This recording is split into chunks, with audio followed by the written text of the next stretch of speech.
বিধানসভা নির্বাচনের ফল ঘিরে আরও অস্থির হয়ে উঠেছে পশ্চিমবঙ্গ। বুধবার রাতে খুন হলেন বিজেপি নেতা শুভেন্দু অধিকারীর ব্যক্তিগত সহকারী চন্দ্রনাথ রথ। কলকাতার মধ্যমগ্রামে তার গাড়িতে গুলিবর্ষণের ঘটনা ঘটে। গুরুতর আহত হন গাড়ি চালকও। ঘটনাটি পূর্ব পরিকল্পিত হত্যাকাণ্ড ও এতে রাজনৈতিক যোগসাজশ রয়েছে বলে অভিযোগ করেছেন শুভেন্দু। এদিকে সিসিটিভি ফুটেজ যাচাই করে ব্যবস্থা নেওয়া হচ্ছে বলে জানিয়েছে পুলিশ।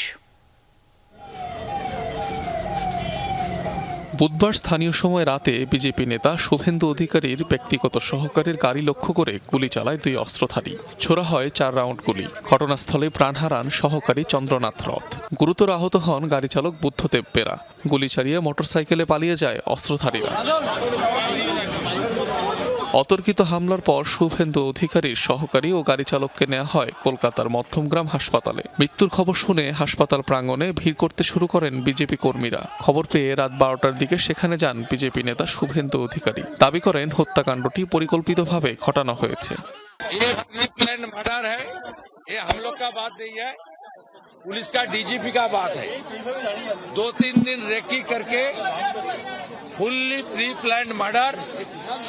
पुलिस ने इन्वेस्टिगेशन चालू किया। स्टेट का सीनियर पुलिस ऑफिसर है। हम लोग बहुत पेनफुल हार्ट में ये जो मर्मांतिक हादसा हुआ।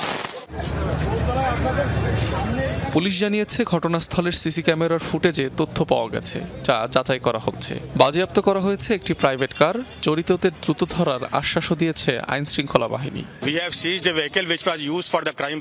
অপরাধে ব্যবহৃত একটি গাড়ি জব্দ করা হয়েছে। সেটির নম্বর প্লেট বিকৃত করা ছিল। ব্যবহৃত নম্বর প্লেটটি শিলিগুড়ির একটি গাড়ির, কিন্তু সেটি নকল। ঘটনাস্থল থেকে কয়েকটি ব্যবহৃত কার্তুজ এবং তাজা গুলিও উদ্ধার করেছি। এখন পর্যন্ত সংগৃহীত তথ্যগুলো খতিয়ে দেখছি। এই মুহূর্তে শুধু এটুকুই জানাতে পারি। বিধানসভা নির্বাচনের ফল ঘোষণার পর থেকেই উত্তপ্ত পশ্চিমবঙ্গ। রাজ্যের বিভিন্ন জায়গায় সহিংসতায় প্রাণ গেছে 4 জনের।